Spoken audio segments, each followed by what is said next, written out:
तो आज हम लोग डिविजिबिलिटी रूल पढ़ने वाले हैं, भाज्यता के नियम। मैंने प्रीवियस क्लास में ही कहा था कि मैं एक सेशन लूँगा आज डिविजिबिलिटी रूल को लेके, ठीक है।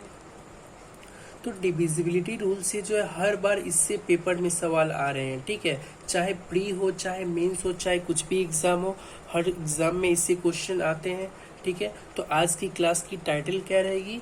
डिविजिबिलिटी रूल,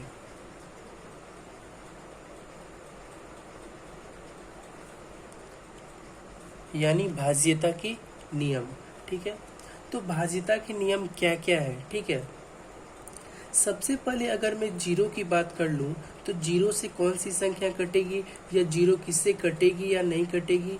तो जीरो सबसे पहले हम लोग जानते हैं divisible by all number except zero. Zero जो है सभी नंबर से भाग्य होती है सिवाय किसके? जीरो के। तो हम लोग ये लिख सकते हैं zero is divisible bye all number except zero, ठीक है। जीरो का केस हम लोग अभी पढ़ रहे हैं। Zero is divisible bye all number except zero, ठीक है। और हम लोग ये भी जानते हैं कि no any number is divisible by zero, ठीक है। No any number, that means no number is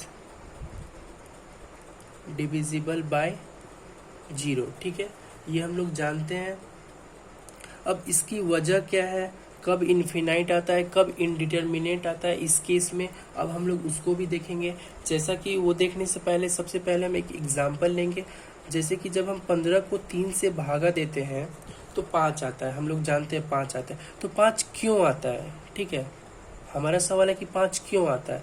जब हम 15 को 3 से भागे दे रहे हैं तो हम कोई ऐसा संख्या सोचते हैं जिसको हम 3 से गुना करेंगे तो 15 आ जाएगा। तो ऐसा 5 है जिसको हम 3 से गुना करेंगे तो 15 आ जाएगा, इसलिए क्या हो जाता है 5।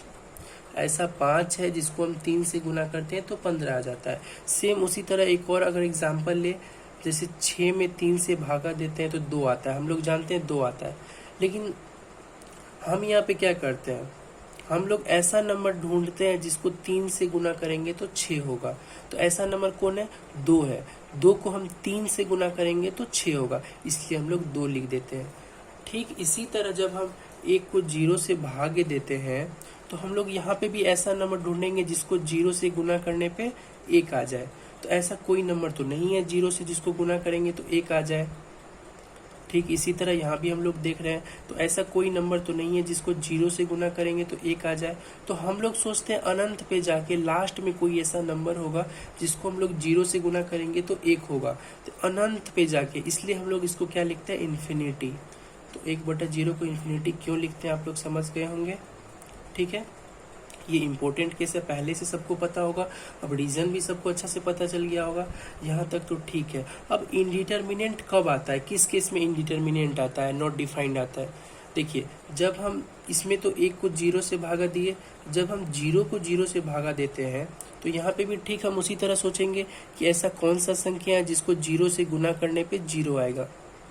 ठीक इसी तरह ऐसा कौन सा संख्या है जिसको 0 से गुना करेंगे तो 0 आएगा। तो ऐसा तो बहुत संख्या, अगर 1 लेंगे तो 1 को 0 से गुना करेंगे तो 0 आएगा। 2 लेंगे तो 2 को 0 से गुना करेंगे तो 0 आएगा। ऐसा तो बहुत संख्या हो जाएगा, ठीक है। तो इसलिए हम लोग यहाँ पे कुछ भी हो सकता है, इसलिए हम लोग यहाँ पे क्या बोलते हैं इसको? इनडिटर्मिनेट, ठीक है। इनडिटर्मिनेट, ठीक है। इसी को हम लोग दूसरा भाषा में क्या बोलते हैं? नॉट डिफाइंड, ठीक है। यहाँ तक क्लियर है। 0/0 के केस में इनडिटर्मिनेट नॉट डिफाइंड क्यों होता है, 1/0 के केस में इन्फिनिटी क्यों होता है।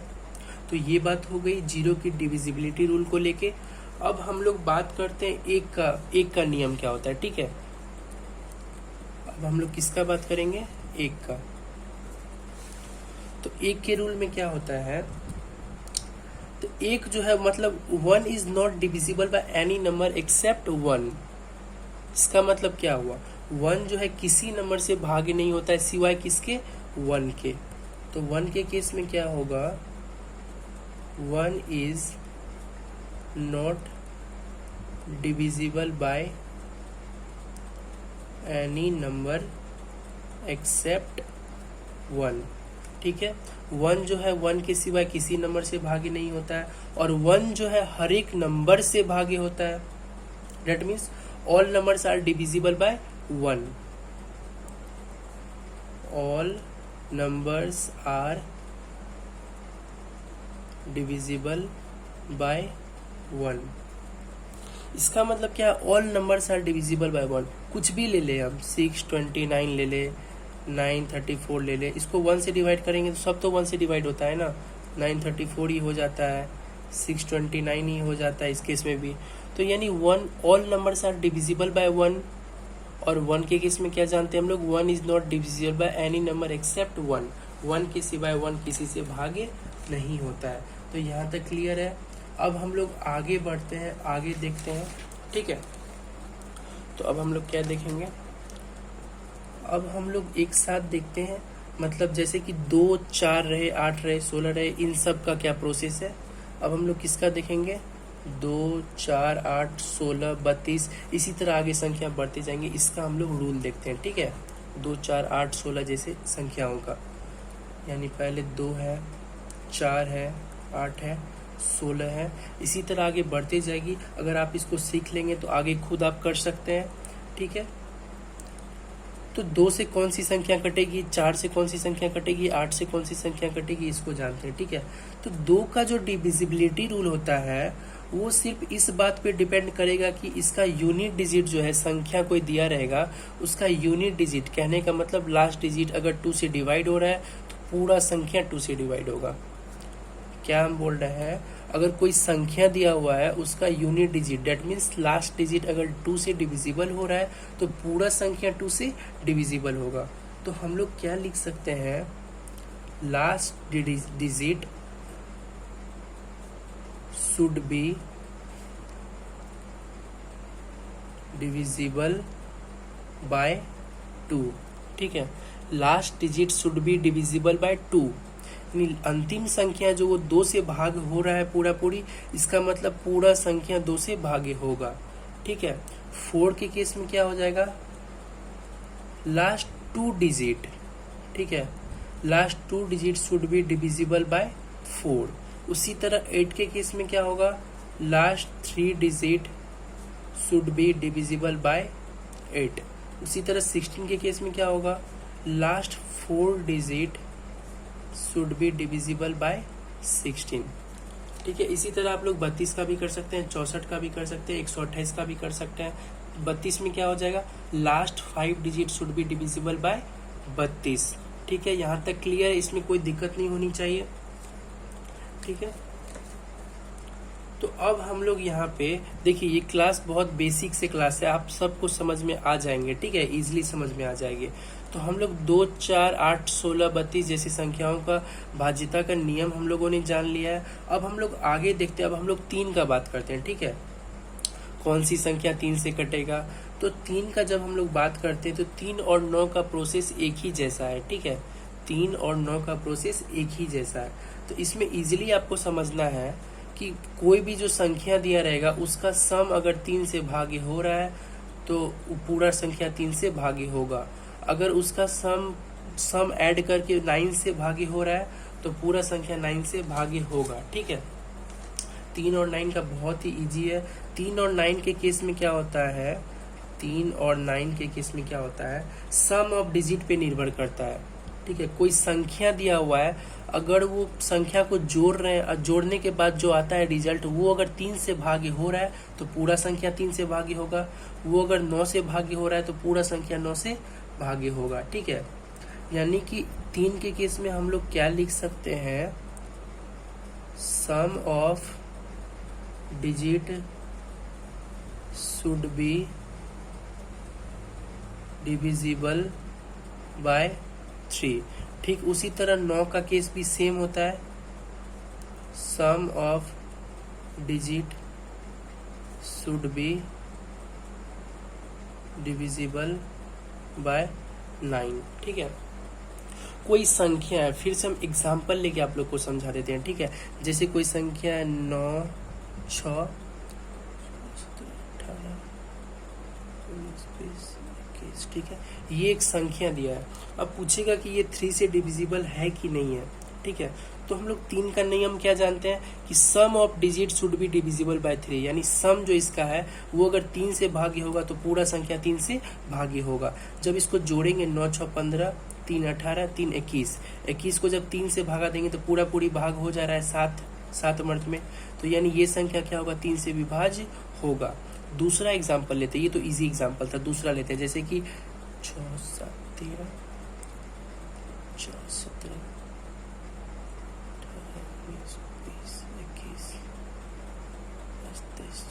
ठीक है। ये संख्या, ये आपसे पूछेगा 3 से डिविजिबल है कि नहीं है, तो 3 का नियम क्या जानते हैं, sum of digit should be divisible by 3, यानी इसका सम जो है टोटल का किससे डिविजिबल होना चाहिए, 3 से, तो ये पूरा संख्या 3 से डिविजिबल होगा। तो हम लोग सबसे पहले सम करेंगे इसका, 6 7 13, 4 17, 4 21, 3 24, ठीक है। 24 को जब हम 3 से भागा देंगे तो 3 8 24 होता है, डिविजिबल हो गया, यानी ये संख्या 3 से विभाज्य होगा। 9 के केस में भी सेम उसी तरह करेंगे, जो संख्या दिया रहेगा उसको जोड़ के अगर वो 9 से विभाज्य हो रहा है तो पूरा संख्या 9 से विभाज्य होगा, ठीक है। तो यहाँ तक क्लियर है। अभी तक हम लोगों ने क्या देखा है, 0 देख लिया, 1 देख लिया, 2 देख लिया है, 3 और 9 का साथ में देख लिया, ठीक है। 4 भी 2 में ही आ गया, 4 का भी केस हम लोगों ने देख लिया। अब हम लोग आगे बढ़ते हैं 5 की ओर, ठीक है। अब हम लोग 5 का डिविजिबिलिटी रूल को देखते हैं, ठीक है। देखिए 5 का डिविजिबिलिटी रूल पढ़ने से पहले ये जान लीजिए कि जैसे हम लोग 2 4 8 16 का केस में पढ़े थे, सेम उसी तरह 5 25 125 फिर 625 के केस में भी हम लोग देखेंगे, ठीक है। जैसे 5 25 125 625, इसी तरह आगे बढ़ते जाएगा, ठीक है। इतना बड़ा नंबर तो आता नहीं है, ठीक है। तो 5 का हम लोग सबसे पहले क्या जानते हैं, जैसे 2 में जानते थे कि last digit should be divisible bye 2, same उसी तरह 5 का last digit should be divisible bye 5, last digit should be divisible bye 5, ठीक है। 25 के केस में 2 अंक है तो इसलिए लास्ट 2 डिजिट, इस पे ध्यान देना है, last 2 digit should be divisible bye 25। 3 अंक का है यानी 125, 3 अंक का है तो last 3 digit should be divisible bye 125, ठीक है। उसके बाद 625 है तो last 4 digit should be divisible bye 625, इसी तरह आगे बढ़ते जाएगा, ठीक है। हम लोग क्या देखते हैं, पहले 5 से शुरू है तो 5 के केस में last digit should be divisible bye 5, 25 के केस में last 2 digit should be divisible bye 25, 125 के केस में लास्ट 3 डिजिट डिविजिबल बाय 125, उसी तरह 625 के केस में last 4 digit should be divisible bye 625, उसी तरह इससे आगे बढ़ेगा तो last 5 digit should be divisible bye जो भी नंबर यहाँ रहेगा, ठीक है।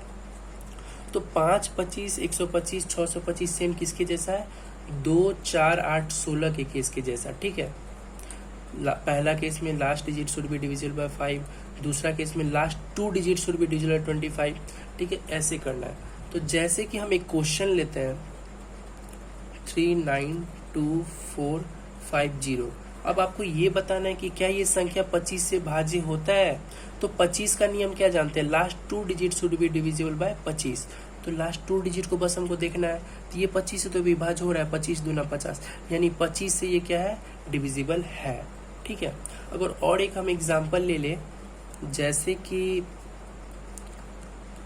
4 7 9 8 250, ठीक है। अब ये पूछा जा रहा है क्वेश्चन में कि ये जो संख्या है 4 7 9 8 250, क्या ये 125 से भाग्य होगा, 125 से डिविजिबल है। तो 125 का क्या जानते हैं, last 3 digit should be divisible bye 125, तो हम 3 डिजिट को बस पकड़ेंगे तो 125 दूना 250 होता है, यानी 125 से ये भाग्य पूरा पूरा होता है, डिविजिबल है पूरा संख्या 125 से, ठीक है। सेम वही वाला केस है 2 4 8 16, उसी तरह सेम 5 25 125 625, ठीक है। ये देखिए, जहाँ भी आपको प्रॉब्लम होगा बस आप एग्जाम्पल उठाइएगा, एग्जाम्पल कीजिएगा और उससे रिलेट कीजिएगा। जो भी आप पढ़े हैं उसको एग्जाम्पल से क्वेश्चन सॉल्व करके रिलेट कीजिएगा, तो ये आपको कंठस्थ हो जाएगा। ठीक है, तो यहाँ तक क्लियर है। अब देखिए हम लोग ये पढ़ते क्यों हैं, ठीक है, डिविजिटी रूल जो है हम लोग क्यों इतना फोकस करते हैं इस चीज़ पे, क्यों हम आज इसके लिए अलग से क्लास लगाएं, अलग से सेशन लिए हैं। ठीक है, इसका मुख्य कारण क्या है कि आपको मालूम है कि अब जो कॉम्पिटिटिव एग्जाम में क्वेश्चन पूछे जाते हैं वो काफ़ी ज़्यादा कैलकुलेटिव सवाल पूछे जाते हैं। ठीक है, तो लोग कहते हैं कि कैलकुलेशन को आसान कैसे बनाएं, कैसे ऑब्जेक्टिव क्वेश्चन को हम बाय ऑप्शन सॉल्व करें। ठीक है, तो इसका एक ही तरीका है कि आपको डिविजिबिलिटी रूल कंठस्थ होना चाहिए। ठीक है, तो आप क्वेश्चन को इजीली बाय ऑप्शन बाय मतलब इसके थ्रू आप कर सकते हैं। ठीक है, तो 5 का हम लोग देख लिए, अब हम लोग 11 का देखते हैं। ठीक है, अब हम लोग 11 का डिविजिबिलिटी रूल देखते हैं। ठीक है, जैसे कोई संख्या लेते हैं 7, 6, 5, 4, 2, 3।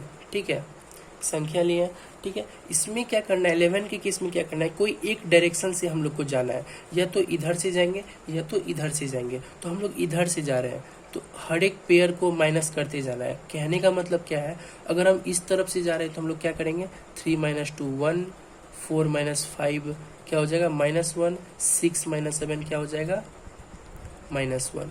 अब हम इसका सम करेंगे, जो भी है इसका क्या करेंगे, सम करेंगे। तो -1 - 1 -2, अब -2 + 1 क्या हो जाएगा, -1।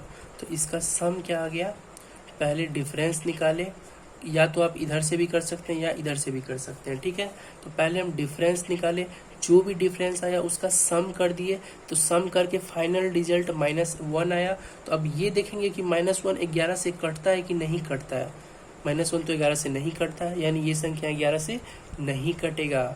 ठीक है, तो हम लोग क्या बोल सकते हैं कि डिफरेंस का जो सम है वो किससे डिविजिबल होना चाहिए, या तो 0 से, या तो 11 से, या तो 22 से, या तो 33 से। तो पूरा संख्या क्या होगा, 11 से डिविजिबल होगा। तो हम लोग ये लिख सकते हैं स्टेटमेंट कि डिफरेंस जो है इसका, जो भी डिफरेंस निकलता है, आइदर आप इस डायरेक्शन से माइनस कर सकते हैं या फिर इस डायरेक्शन से। तो डिफरेंस का जो सम होता है, डिफरेंस का सम शुड बी, यानी होना चाहिए, डिफरेंस का सम शुड बी कितना, या तो 0 होना चाहिए, या तो 11 होना चाहिए, या तो 22 होना चाहिए, 33, यानी 0, 11 या फिर 11 का मल्टीपल हम लोग बोल सकते हैं, 44, इसी तरह 55, 56, 66, 77, इसी तरह। डिफरेंस का सम शुड भी क्या होना चाहिए, डिफरेंस का सम क्या होना चाहिए, या तो 0 होना चाहिए, या तो 11 होना चाहिए, या तो 22 होना चाहिए। माइनस हो सकता है, माइनस से हमको मतलब नहीं है, -11 हो, -22 हो, कुछ भी हो सकता है, बस डिविजिबल होना चाहिए। तो डिफरेंस का सम क्या होना चाहिए, 0 होना चाहिए, 11 होना चाहिए, 22 होना चाहिए, या तो 11 का कुछ भी मल्टीपल होना चाहिए। ठीक है, तो यहाँ -1 है, तो -1 है तो ये सीधा है कि नहीं होगा, 11 से भाज्य नहीं होगा। क्लियर है यहाँ तक। डिफरेंस का सम 11 से, अगर 11 से वह हो गया तो वो संख्या पूरा 11 से कटेगा। ठीक है, डिफरेंस का सम जो भी होगा अगर 11 से कट गया तो पूरा संख्या 11 से कटेगा। यहाँ तक क्लियर है। तो इसको मैं एक एग्जाम्पल लेके समझाना चाहूँगा। जैसे कि एक क्वेश्चन है, एक क्वेश्चन, पहला क्वेश्चन हम लोग लेते हैं, जैसे कि 5, 6, 7, 8, 2, 9 x 4 1 दिया हुआ है कि इज डिविजिबल बाय 11। ठीक है, ये संख्या किससे डिविजिबल है, 11 से। तो अब आपको x का वैल्यू पूछेगा, x का वैल्यू क्या होगा, फाइंड वैल्यू ऑफ x। तो सबसे पहले ये नंबर क्या है पूरा हम लोग ये लिख लेते हैं, 5, 6, 7, 8, 2, 9 x 4 1। हम लोग क्या जानते हैं, हम लोग सबसे पहले पेयर लेके माइनस करेंगे, इधर इस साइड से या फिर इस साइड से। तो इस साइड से हम लोग माइनस करते हैं, तो 1 - 4 क्या हो जाएगा, -3, x - 9 क्या हो जाएगा, x - 9, 2 - 8 क्या हो जाएगा, -6, 7 - 6 क्या हो जाएगा, 1। और यहाँ पे 5 अकेला है, अकेला है तो हम लोग यहाँ पे एक 0 ले लेते हैं, क्योंकि इधर 0 लेने से तो कोई फर्क नहीं पड़ता है। तो जहाँ भी पेयर का बात किया जाए, एक पेयर बनना चाहिए, यानी 2 का यानी 3 का पेयर, कहीं पे भी स्टेटमेंट रहेगा पेयर बनना चाहिए। आगे हम लोग और रूल देखेंगे। तो पेयर का जब भी बात आ जाए, जब पेयर नहीं बनेगा तो इस तरफ 0 लगाने से कोई हर्ज नहीं है। ठीक है, 0 इस तरफ लगा सकते हैं। तो अब यहाँ 0 लगाए तो फिर 5 - 0 क्या हो जाएगा, 5। देखिए 0 लगाने से इस पर तो कोई इफेक्ट नहीं ना पड़ा, लेफ्ट साइड 0 हम लोग लगा सकते हैं, तो 5 - 0 5। अब हम लोग क्या बोले थे, इसका सम करना है, तो इसका सम करेंगे तो क्या आएगा, x 9 6 15 3 18 माइनस 18 प्लस 6, ठीक है, यहाँ तक क्लियर है। तो अब देखिए x - 18 प्लस 6 क्या आ जाएगा, x - 12। फाइनल रिजल्ट क्या आ गया, x - 12, ठीक है। तो x के जगह हम ऐसा कौन सा संख्या रखेंगे कि वो 11 से डिविजिबल होगा, तो x के जगह अगर हम कोई एक ही संख्या रखना पड़ेगा, क्योंकि x है, यहाँ पे अगर हम 12 रखेंगे तो 12 - 12 0 हो जाता है, तो 0 जो हो जाता है तो डिविजिबल होगा 11 से। 0 जो होता है तो 11 से, 0 हर एक संख्या से डिविजिबल होता है, तो यहाँ हम 12 रख सकते हैं, लेकिन 12 तो नहीं रखेंगे क्योंकि यहाँ x है, यानी एक ही संख्या लेना है। अगर हम यहाँ पे 1 रखते हैं, if x is equal to 1, तो 1 - 12 क्या होता है, -11, तो -11 तो 11 से डिविजिबल है, -11 जो है वो तो 11 से डिविजिबल है, यानी ये संख्या जो है क्या होगा, 11 से डिविजिबल होगा। ये तो लिखा हुआ भी है, लेकिन हमसे x पूछ रहा था, तो x की जगह क्या हो जाएगा, 1 हो जाएगा, x की जगह क्या हो जाएगा, 1 हो जाएगा। इसको करने के लिए -11 आ गया रिजल्ट, तो -11 तो 11 से डिविजिबल है, तो आंसर क्या हो गया आपका, 1 हो गया आंसर, ठीक है। क्लियर है यहाँ तक, यहाँ तक तो कोई दिक्कत नहीं होनी चाहिए, यहाँ तक समझ में आ गया होगा। x का वैल्यू क्या आ गया, 1 आ गया इस केस में, ठीक है। तो 11 के केस में हम लोगों ने क्या देखा, फिर से एक बार समझाना चाहूँगा।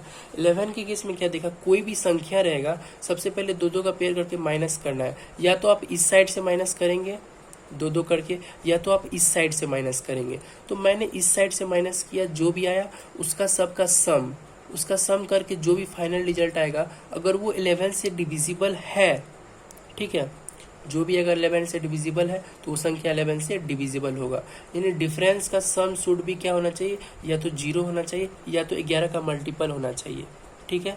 क्लियर है यहाँ तक। अब देखिए, अब हम लोग कंबाइंड डिविजिबिलिटी रूल पढ़ते हैं, किसका, 7 11 और 13 का एक साथ, ठीक है, क्योंकि तीनों का एक ही जैसा होता है। जैसे 3 और 9 का एक साथ था, 2 4 8 16 का एक साथ था, उसी तरह 7 11 13 का एक प्रोसेस है जिसके थ्रू वो तीनों का निकल सकता है, ठीक है। तो हम लोग क्या पढ़ते हैं, combined divisibility rule of 7 11 and 13, ठीक है, 7 11 और 13 का, ठीक है। इसमें क्या होता है, 3 का पेयर लेना पड़ता है, ठीक है। उसका डिफरेंस जो आता है वो किससे, 7 से डिविजिबल है तो वो पूरा संख्या 7 से डिविजिबल होगा। अगर वो 11 से डिविजिबल है तो पूरा संख्या 11 से डिविजिबल होगा। अगर वो 13 से डिविजिबल है तो पूरा संख्या 13 से डिविजिबल होगा, ठीक है। मैंने क्या बोला, 3 का पेयर लेना है पहले, उसके बाद उसका डिफरेंस निकालना है, 3 का पेयर 3 का पेयर। अब इस दोनों का डिफरेंस निकालना है, जो भी डिफरेंस होगा वो अगर 7 से डिविजिबल है तो पूरा संख्या 7 से, वो अगर 11 से डिविजिबल है तो पूरा संख्या 11 से, वो अगर 13 से डिविजिबल है तो पूरा संख्या 13 से। तो हम लोग क्या लिख सकते हैं, सबसे पहले क्या करना है, 3 का पेयर लेना है, ठीक है, 3 का पेयर लेना है। उसके बाद उसका डिफरेंस, 3 का पेयर का डिफरेंस शुड बी, यानी होना चाहिए, शुड बी डिविजिबल बाय 7 और 11 और 13, ठीक है।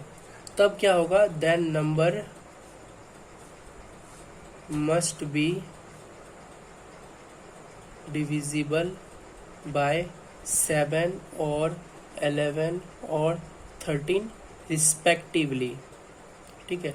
रिस्पेक्टिवली लिखना पड़ेगा, क्योंकि ये 7 के लिए ये 7 है, ये 11 के लिए ये 11 है, ये 13 के लिए ये 13 है।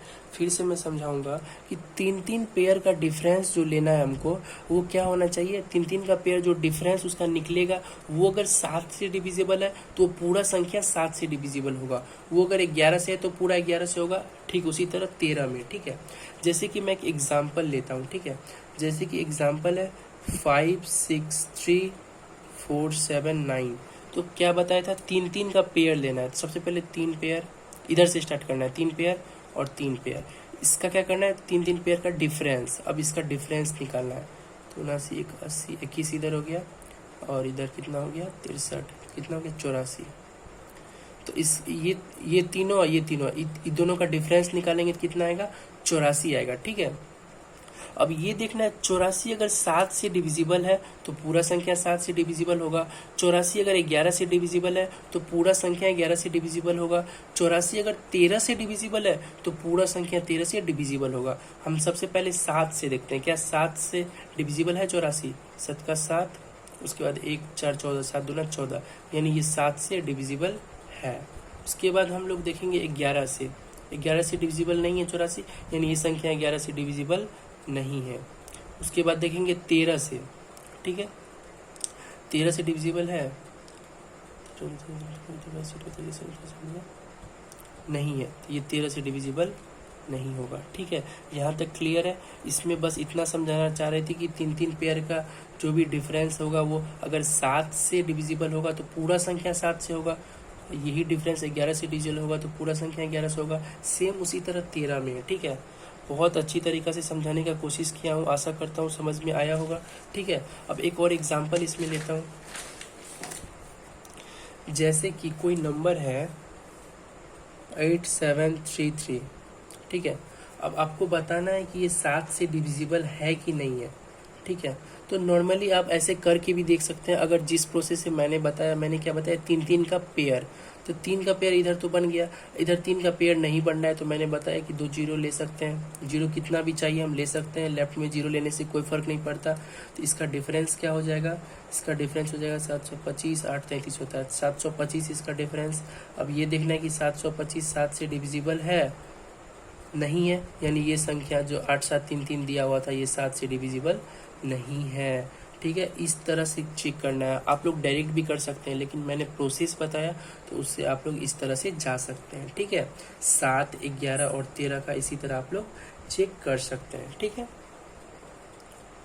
तो क्वेश्चन में कभी 6 अंकों से ज़्यादा का नहीं आता, इसलिए मैंने यहाँ पे 6 अंकों का एग्जाम्पल लेके समझाया था। 5 6 3 4 7 9, 6 अंकों से ज़्यादा का नहीं आता है क्वेश्चन में। ठीक है ना, तो मैं एक एग्जाम्पल लेता हूँ। ठीक है, एक एग्जाम्पल लेता हूँ इसी के केस में।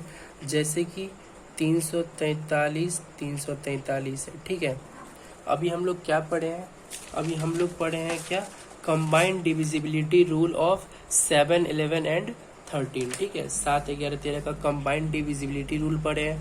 ठीक है, तो अब आपको इसमें बताना है, एक संख्या दिया हुआ है 343। ठीक है, अब इसको बताना है कि ये क्या, ये मतलब 7 से डिविजिबल। आपका ऑप्शन देखिए, ऑप्शन जैसे है it is divisible by only 7, next option is only 11, next option is only 13 and the last option is 1001। ठीक है, तो ये जो है आपका 7 से भाग्य होता है या फिर 11 से होता है या फिर 13 से होता है या फिर 1001 से होता है। ठीक है, आपको बताना, ये आपका ऑप्शन है। तो अगर हम इसको देखें तो इसमें क्या है, हम लोग सबसे पहले क्या जानते हैं, 7 11 और 13 के केस में हम लोग सबसे पहले क्या जानते हैं, जो भी नंबर है, नंबर क्या है 343। 7 11 13 तीनों के केस में हम लोग क्या जानते हैं कि 3 का पेयर लेते हैं। ठीक है, उसका डिफरेंस निकालते हैं, तो 343 माइनस 343 जीरो हो जाएगा। तो अब उसको देखते हैं, वो अगर 7 से भाग हो रहा है तो पूरा संख्या 7 से भाग होगा, तो 0/7 भाग तो हो रहा है, तो ये 7 से भी भागी होगा। 0/11 भागी हो रहा है तो 11 से भी भागी होगा। 0/13, 0 को किसी भी संख्या से भाग देंगे तो भाग तो होबे करेगा, तो 0/13 भागी हो रहा है यानी 13 से भी कटेगा, यानी 7 से भी कट रहा है, 11 से भी कट रहा है, 13 से भी कट रहा है।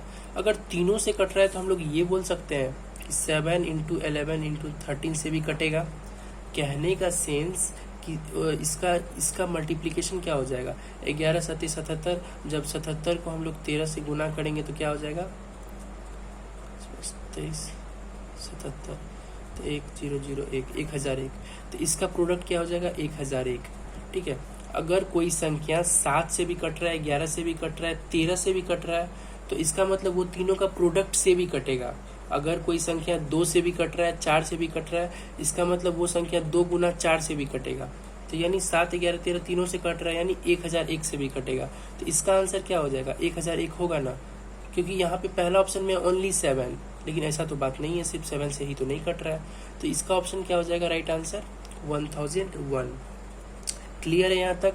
अब यहाँ पे ये सवाल आता है कि क्या इसको हम इसी प्रोसेस से कर सकते हैं, इसको हम सिंपल नॉर्मल या दूसरे मेथड से कर सकते हैं या फिर नहीं कर सकते हैं। ठीक है, तो इसका आंसर है कि हम इसको दूसरे मेथड से भी कर सकते हैं। ठीक है, तो वो हम कैसे कर सकते हैं उसको देखते हैं। ठीक है, जैसे कि नंबर क्या था, फ्रेश पेज में लेते हैं। ठीक है, जैसे कि नंबर था 343। ठीक है, सबसे पहले इसको हम क्या लिख सकते हैं सुविधा के लिए, 343,000 प्लस 343, ये मैं लिख सकता हूँ इसे। ठीक है, ये मैं लिख सकता हूँ इसे। अगर फिर जब यहाँ पे हम 343 कॉमन लेंगे, जैसे कि 343 कॉमन ले लिए, तो इसको हम क्या लिखेंगे, 1000 प्लस 1। ये देखिए बस समझने के लिए। ठीक है, ये आपको अप्लाई तो कहीं करना नहीं है, बस समझना है, इससे एक कंक्लूजन निकलेगा, वो आप लोगों को माइंड में रखना है, ये बस समझने के लिए। ठीक है, तो इसको हम लोग ये लिख सकते हैं 1000 प्लस 1, तो इसको हम क्या लिख सकते हैं, 343 गुना 1001। 3 अंकों की संख्या है, वो 2 बार रिपीट हो रहा है। 3 अंकों की संख्या है, कितना बार रिपीट हो रहा है, 2 बार रिपीट हो रहा है। तो इसको हम क्या लिख सकते हैं, जो 3 अंकों की संख्या है गुना 1001, यानी कि सेम अगर इसी तरह देखा जाए तो 264 है एक साथ। ठीक है, तो इसको हम क्या लिख सकते हैं, 264 गुना 1001। ठीक है, ये आप लोगों को समझाना चाह रहा था। ठीक है, ये करके मैं ये समझाना चाह रहा था कि 3 अंकों की संख्या अगर 2 बार रिपीट हो रही है तो उसको हम वो 3 अंकों की संख्या गुना 1001 लिख सकते हैं। तो आप लोग ये चीज कहीं नोट कर लीजिएगा। ठीक है, ऐसी कोई भी 3 अंकों की संख्या जो 2 बार रिपीट होती है वो 1001 से कटती है हमेशा। कोई 3 अंकों की संख्या 2 बार रिपीट होती है तो वो हमेशा किससे कटती है, 1001 से। 1001 से ये कटेगी ना। ठीक है, ये चीज आप लोग लिख लीजिएगा। फिर से रिपीट कर देता हूँ, यानी कोई भी 3 अंकों की संख्या 2 बार रिपीट होती है तो वो किससे कटती है, 1001 से हमेशा कटती है। ठीक है, अब हम लोग 4-5 बातें और देख लेते हैं जो कि बहुत जरूरी है इस चैप्टर में। ठीक है, जैसे कि अगर हम कोई संख्या लेते हैं, जैसे कि हम लोगों ने अभी तुरंत देखा ABC। ठीक है, 3 अंकों की संख्या 2 बार रिपीट हो रही है तो हम लोग इसको क्या लिख सकते हैं, ABC गुना 1001। ठीक है, अगर संख्या AB है तो इसको हम क्या लिख सकते हैं, AB गुना 101। यानी अगर इसको हम एग्जाम्पल लेते हैं, अगर 2626 है तो इसको हम क्या लिख सकते हैं, 26 गुना 101। ठीक है, क्लियर है, यहाँ तक समझ में आ गया। अगर संख्या है AB 2 अंकों की संख्या 3 बार रिपीट हो रही है तो इसको हम लोग क्या लिख सकते हैं, AB गुना 10101 लिखते हैं। हाँ सही है, इतना लिख सकते हैं। ठीक है, तो ये चीज आप लोग माइंड मेकअप कर लीजिएगा। जब 3 अंकों की संख्या 2 बार रिपीट होती है तो वो 3 अंकों की संख्या गुना 1001 हम लोग लिख सकते हैं, यानी ये संख्या 1001 से डिविजिबल है। ये संख्या किससे डिविजिबल है, 101 से डिविजिबल है। ये संख्या जो है 10,101 से डिविजिबल है। ठीक है, क्लियर है। अब देखिए इसमें सवाल कैसे कैसे आते हैं। एक जैसे कि मैं एक यूपीएससी का क्वेश्चन लेना चाहूंगा, मैंने प्रीवियस ईयर में देखा ये क्वेश्चन पूछा गया था। क्वेश्चन क्या था, ABC into DEED is equal to ABC। ठीक है, तो ये वाला केस जाना पहचाना लग रहा है। अभी तुरंत हम लोग पढ़े हैं कि 3 अंकों की संख्या जब 2 बार रिपीट हो रही है, 3 अंकों की संख्या जब 2 बार रिपीट हो रही है, इसको हम क्या लिख सकते हैं, वो 3 अंकों की संख्या गुना 1001। तो ये 2 बार रिपीट हो रही है तो ये 3 अंकों की संख्या गुना 1001, यानी D की जगह 1, E की जगह 0, E की जगह 0, D की जगह 1। ठीक है, ये लिख सकते हैं। अब क्वेश्चन एग्जाम में क्या पूछा कि D प्लस E का वैल्यू बताइए। ठीक है, यूपीएससी का ये क्वेश्चन है, नॉर्मल सा क्वेश्चन है, समझने के बाद सब इजी लगता है। तो D प्लस E का वैल्यू पूछ रहा है ना, तो D प्लस E यानी 1 प्लस 0, तो 1 हो जाएगा इसका आंसर। ठीक है, क्लियर है यहाँ तक। अब देखिए एसएससी सीपीओ में एक क्वेश्चन पूछा गया था और क्वेश्चन क्या था, क्वेश्चन ये था कि 6 अंकों की संख्या है। ठीक है, वो संख्या क्या है, 479XYZ। ठीक है, 6 अंकों की संख्या और बताया गया है कि ये संख्या जो है एग्जैक्टली डिविजिबल है किससे? Exactly divisible by 7, 11 and 13। ठीक है, ये संख्या जो है 7 से भी डिविजिबल है, 11 से भी डिविजिबल है और 13 से भी डिविजिबल है। ठीक है, तो अब आप यहाँ से क्वेश्चन पूछा जा रहा है y plus Z by X. ठीक है, तो ये हम तभी बता पाएंगे जब मेरे पास x, y, z तीनों का वैल्यू रहेगा। ठीक है, तो हम लोग इससे पहले एक कॉन्सेप्ट देखे हैं कि 3 अंकों की संख्या 2 बार जब रिपीट होती है वो किससे डिविजिबल होती है? x, y, z से, यानी किससे डिविजिबल होती है? 1001 से।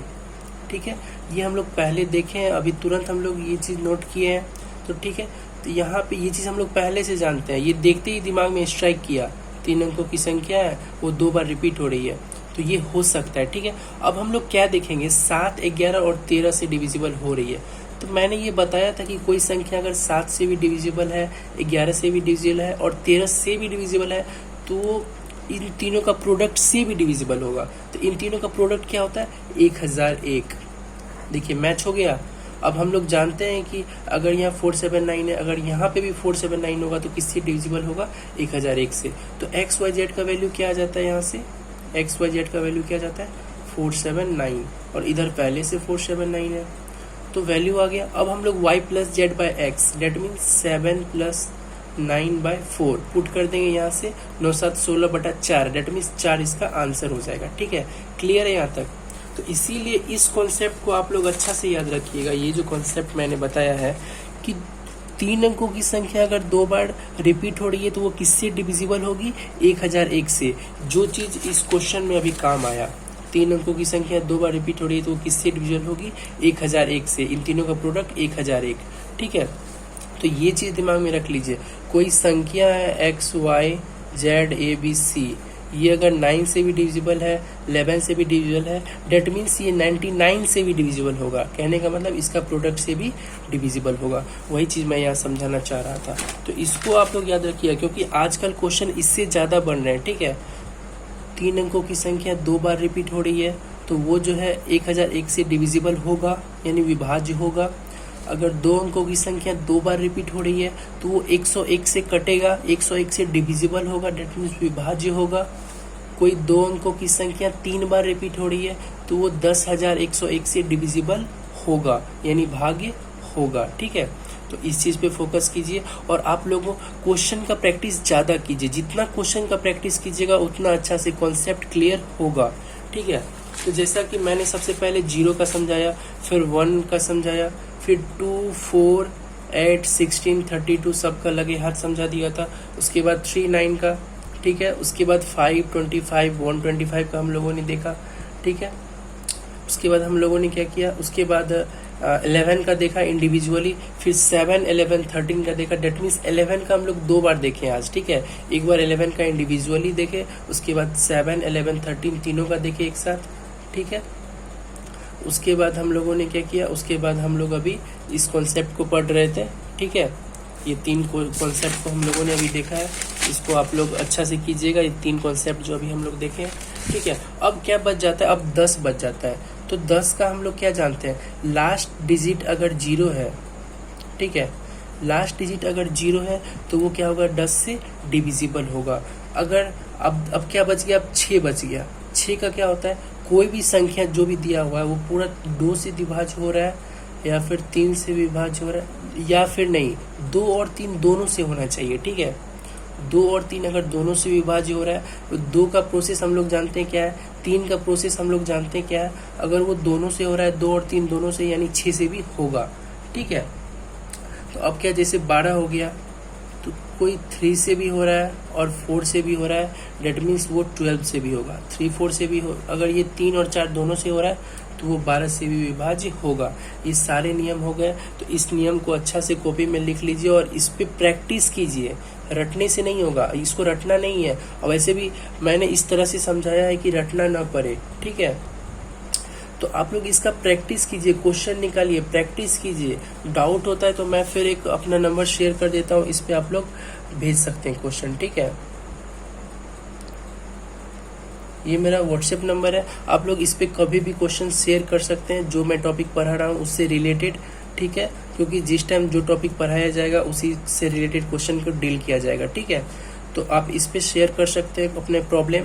तो इस पे आप लोग प्रैक्टिस कीजिए, क्योंकि मैथ प्रैक्टिस से ही होता है। क्योंकि स्टूडेंट को लगता है कि हर एक सवाल में कुछ नया चीज़ आ जा रहा है, वो नया चीज़ नहीं आता है। वो नया चीज़ दिख रहा है तो मतलब कुछ कॉमन सेंस वहाँ पे लगाया गया तो क्वेश्चन सॉल्व हुआ है, ठीक है।